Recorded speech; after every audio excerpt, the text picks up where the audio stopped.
magandang training ground ang PAO dahil talagang ito literally grassroots, no? At yung pinaka mahirap natin mga kababayan ang tinutulungan nila. Lalo na yung mga kababayan natin na marami siguro iba no read no write, iba hindi rin naintindihan ng batas, no? Dahil komplikado yung batas. So magandang training ground na meron silang ganitong connection sa mga kababayan natin para alam nila yung realities on the ground.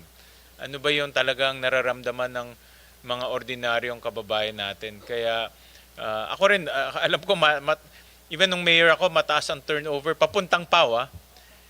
Which ako, para sa akin, okay yun. Dahil sabi ko, it's a good training ground. Pag gusto nyo pang umakyat, maka-judge, justice, at least naranasan nyo yung pinaka-grassroots ng law profession. Nag-aalala lang po ako baka mag-aalisan yung magagaling.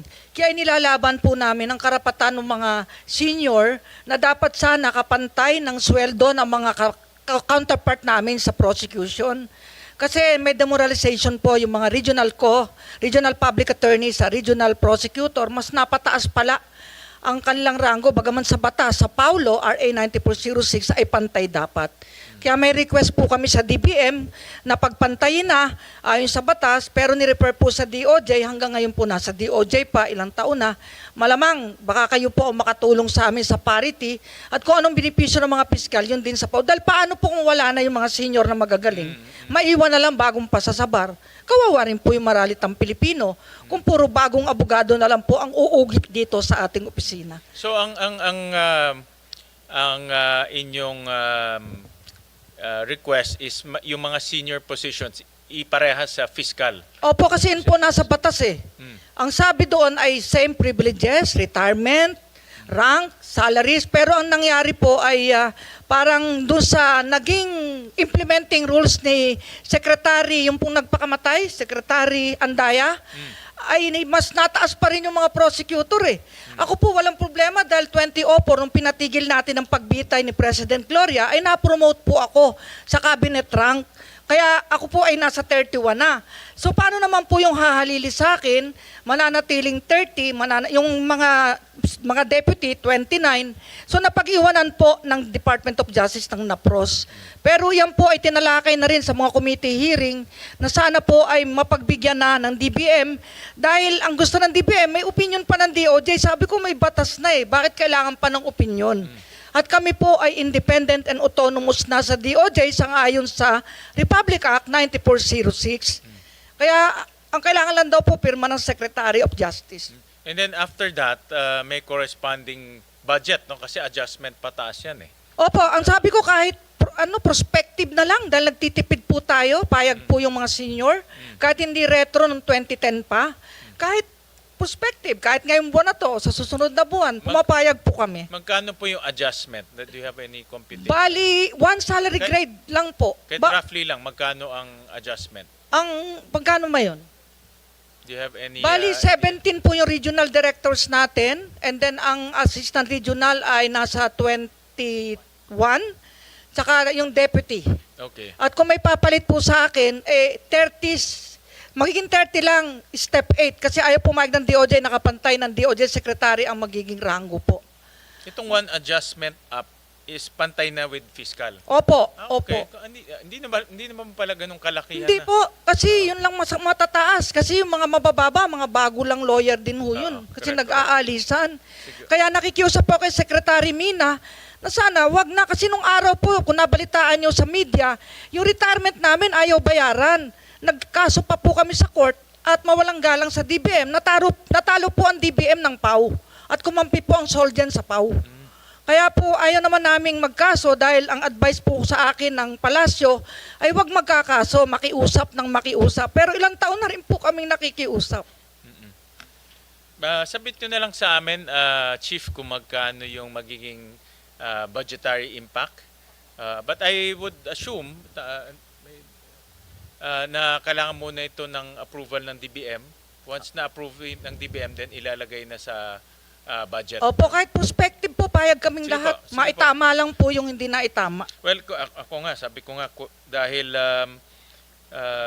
nagbibigay kayo serbisyo to 15 million, ang dami 15 million Opo. poor constituents to. Opo, sabi nga ng Napakalaking iba, bagay kahit ito eh. kaya na po namin maghalal ng isang senador eh. Dahil sa dami po ng kliyente. Totoo naman po.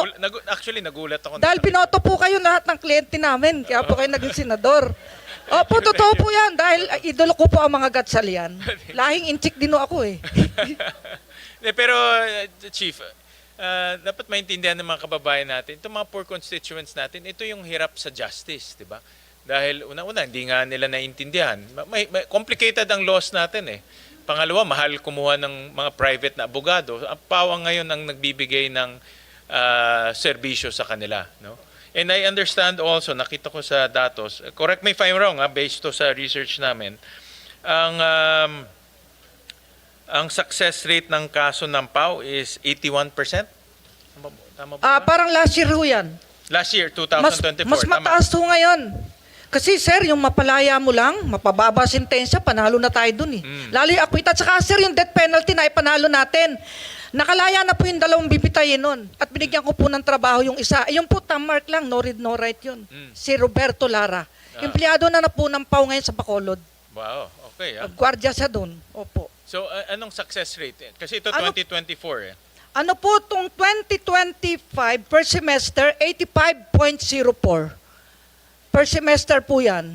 Nung pong 2024, 83.63%. So, kung ang para sa akin, anything above 80% is already an accomplishment dahil sa laki ng, sa dami ng hinahawakan nyo, naintindihan ko rin, tama po ba?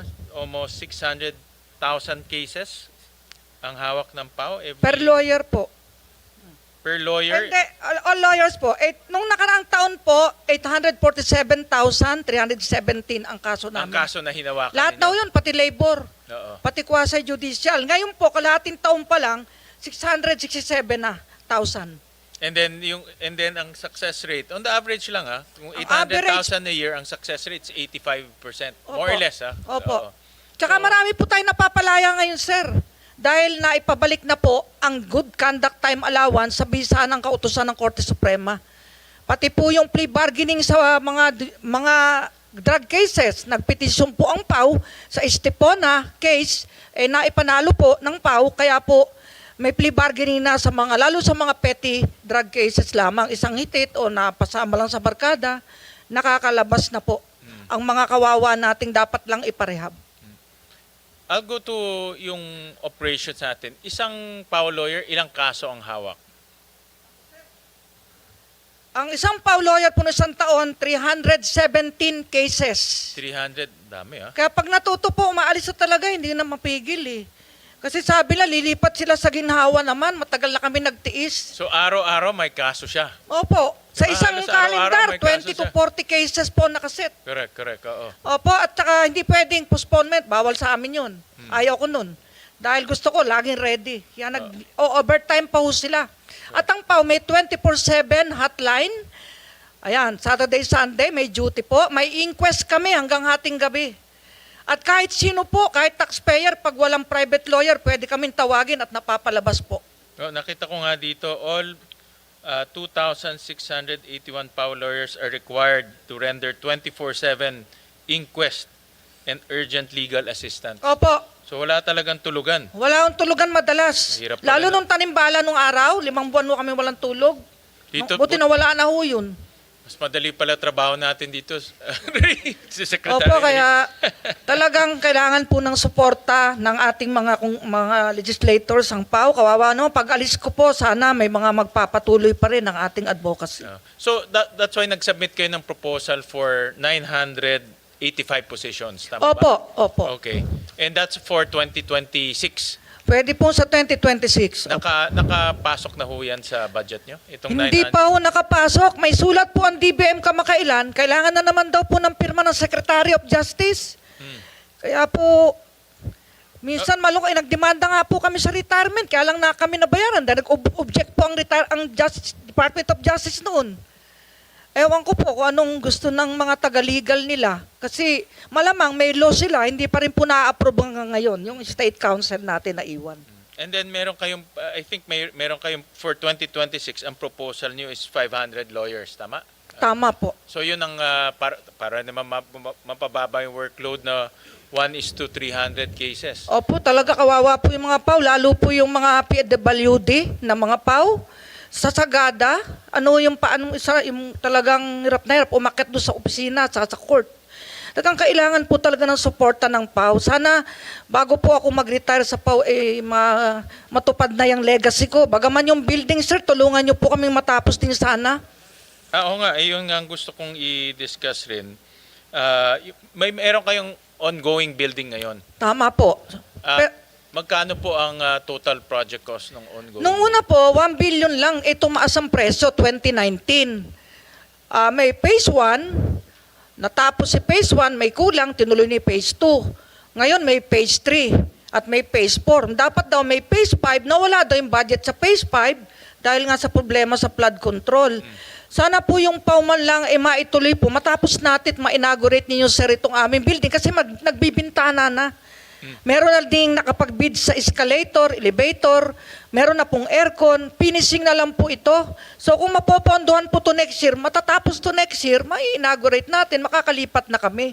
Yung building nyo for 2026, fully funded na yan? For this coming new itong Wala coming daw new po, year? sabi ng mga taga-DP, tanggal daw po kasi nga sa flood control problem, nadamay po kami. Pero pwede naman ibalik sa, hindi naman flood control yung building eh. Oo Diba nga pwede? po. Kaya nga sabi ko, makikiusap ako sa inyo na baka lagyan ng pondo, tanungin natin ng DP, nasa kanila po pera, wala po sa PAW. Hindi po sa akin binigay dahil ang gusto po ng mga advisor ko, wag ako tatanggap ng pera sa pagpapatayo. Ipaubaya sa DP lahat. Pero nagtagal po, 2019 pa yan. 2-year project lang dapat. 2019 pa. Opo, 2019 pa po. Ano na ngayon? 2025, di ano na? 7 years? Mag 7 years, sir. Kaya nakakalungkot po. So wala talaga itong building unusable? Wala talaga? Yari na po. Finishing na lang ang kulang. Pero walang taong gumagamit? Wala pa po. Kasi hindi pa tapos yung pagbibintana. And then nag-umpisa ng construction 2019? Opo. Crap. So magkano na lang to finish? Siguro Video, po, how much? ano na lang kasi. Sayang naman. Kanina, DPWH yung budget to. Yun ang pinag-uusapan namin, yung mga unfinished projects. Yan Kasi isa sayang yung PAW building, biktima ng unfinished project nila. Ang kasi, problema daw sa subcontractor, di nababayaran. Sabi naman ng contractor, nabayaran. Hanggang na pinagharap-harap ko na sila. Yung pala, hindi talaga nababayaran. Pero dito sa capital outlay nyo for 2026, maliit lang, 20 million eh. Pambili lang ng computer yata, sir, yan. So walang building to? Aircon. Walang building? Wala po, kasi ang pondo nasa DP. Nakalodge sa DP. Okay. Takot po ako na baka pagdudahan ako ng ating mga kababayan sa paghawak ng pera sa construction, Okay. kaya pinaubaya ko sa DP lahat. Okay. Opo. So magkano pa ho ang balance to Ay, ito complete? pala, na-islas ngayon to. Para to complete? Na-islas, sir, ngayon tong 380 million.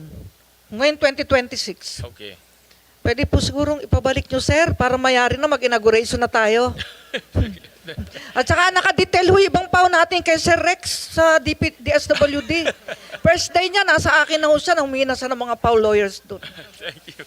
Nagjo-duty ho doon para sa mga BAUSI cases, support. Sa Bausi cases. Opo, kasi correct. kulang na abogado sa DSWD. Correct. Kaya araw-araw may PAW lawyer ho doon sa kanya. So itong 300, pag binigay ho, tapos na yung building. Ang sabi po ng DP, matatapos, ang kulang na lang furnitures, baka bigyan po din tayo ng tulong ng Office of the President sa furnitures. Dahil sabi sa akin ni Presidente Marcos, kapag nayari, wag mo nang problemahin yan. Mayayari yan, malalagyan yan ng gamit.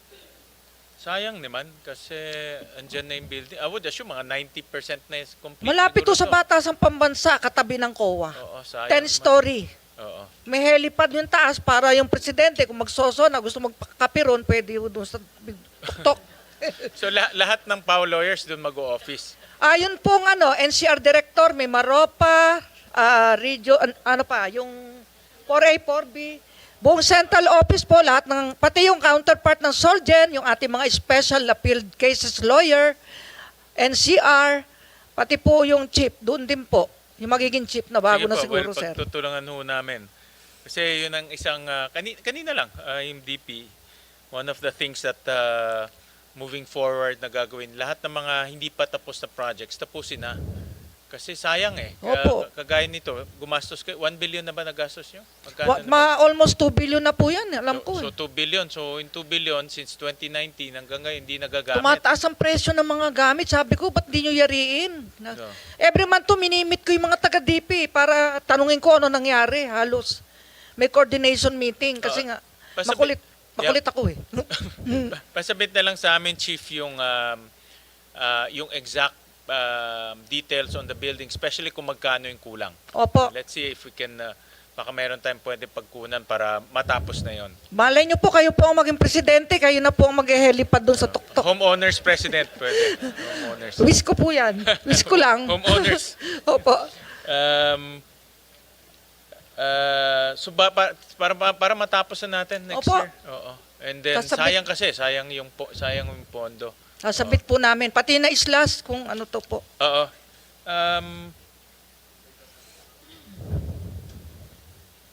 Yung ano ang ideal number of cases per lawyer po Per lawyer, ng PAO? sa private po, yung 10, mahirap na sa isang buwan eh.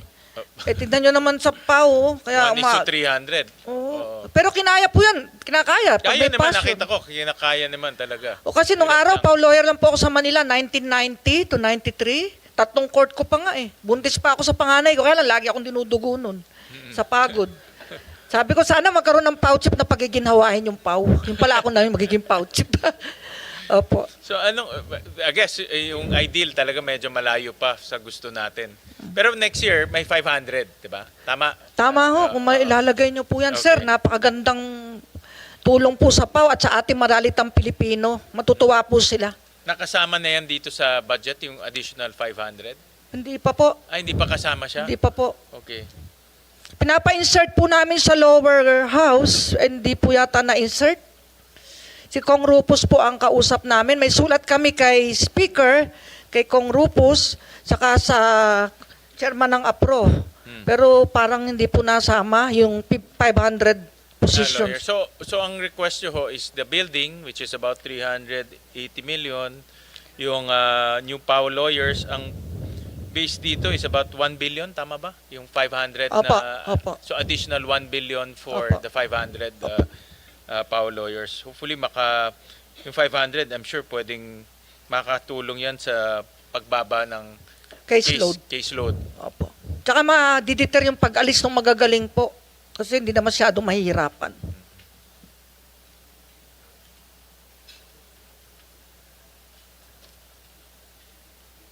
Tama ba?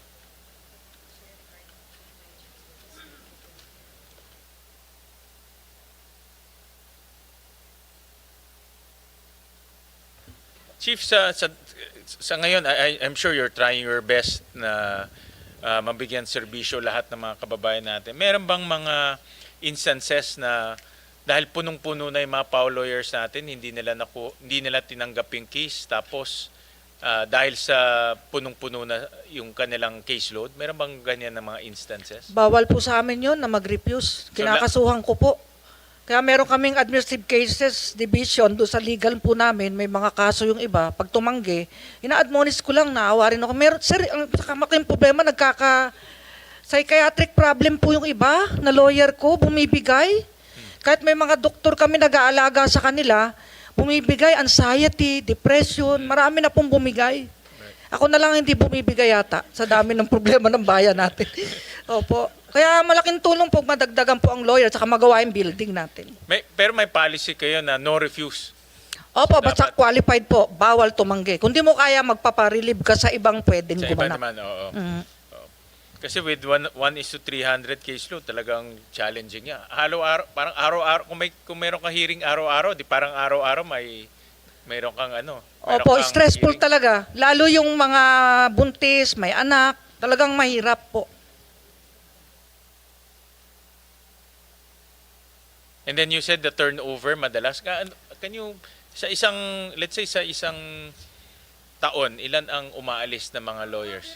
Ang Ilan average sila nga? po, nasa 400 to 500 ang umaalis. Marami rin. Marami po, ka-appoint nga lang, ang dami-dami nung nakaraan, fiscal saka judges. Meron na naman po naka-line up. Nagsasabi naman po sa akin ng mga kinaukulan pagka may alis. Kaya May taking kami ngayon December, sa March, sa May. Lagi kami may taking. Pamalit po sa aalis. So out of the 2,600, more or less lang, ang mga 400 a year ang umaalis. 400 to 500 a year. Tapos papalitan nyo lahat to ng... Mga bagong pasa na po papalit doon. Tuturuan pa. Kaya kung sana magka-parity, yung mga senior man lang, wag umalis dahil sila po ang professor nila eh. Sila ang magte-train. Opo. Yeah. May mga senior ba? May cases na umaalis rin? Dati po, nagja-judge. Meron din po. Yung mga district head po ngayon, puro district head na naging piskal, saka naging judges.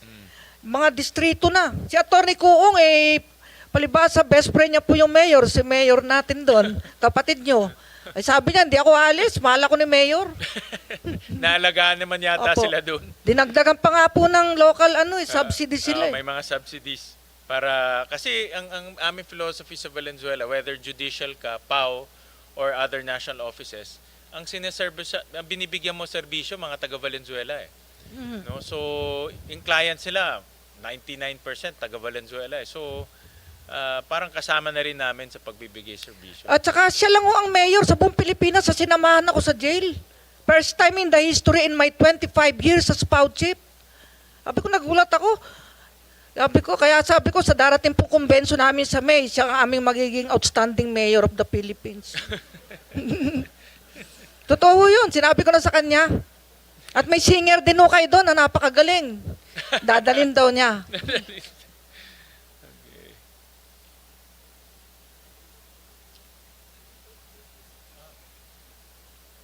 Other than yung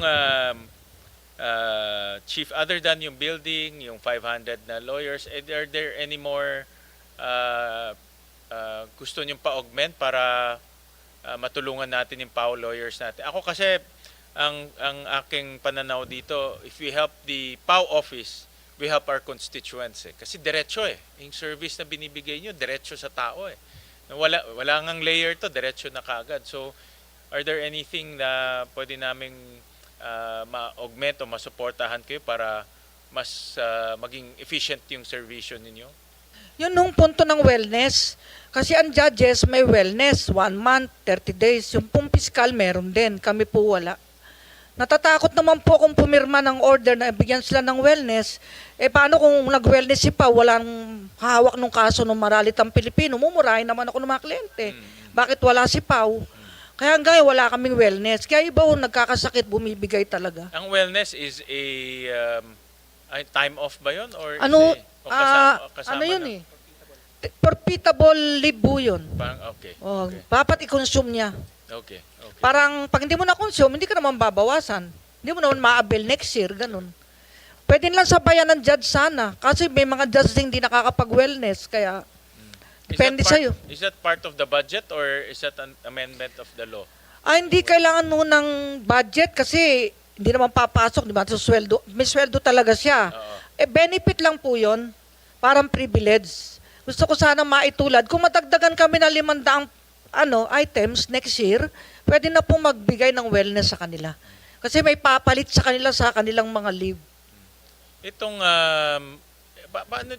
meron ba tayong mga instances na kailangan i-disiplina yung mga PAO lawyers natin? Meron ba kayong mga na-encounter, let's say, of conflict of interest or mga, let's say, hindi cooperative? May mga ganun ba kayong... Meron tayong administrative cases na isinasampa sa mga lawyer na malabag sa ating operations manual. In a year, ilan ang Ito po, mula po nung ako'y maging PAO chief noong 2001, bata pa tayo pareho nun, sir. 12 pong abogado ang dinismiss ko from service. May drop from the rolls, 4, suspension, 9, fine, 38, reprimand, 50, admonition, 21, advice 4. Bali, 138 sanctions. Talagang ayaw ko po ng corrupt. Gusto ko po honest sila dahil sinusweldohan sila ng gobyerno at may inquest allowance naman silang tinatanggap mula sa gobyerno. Ano yung pinakamalalang violation na... Yung pong nanghingi sila ng pera sa kliyente. Meron ganun? Meron namang uminom, pinabayaran sa kliyente yung kanyang ininom, hiningan pa ng pera yung kliyente. Dinismiss ko po from service. Wala po akong kinakatakutan dahil wala naman akong holin sa kilikili. Kaya Takot to sa akin ang mga abogado. Kaya gusto rin po ng ating mahal na JBC na galing sa PAO ang karamihang appointee dahil na-train po silang maging tapat at mapaglingkod. How about yung mga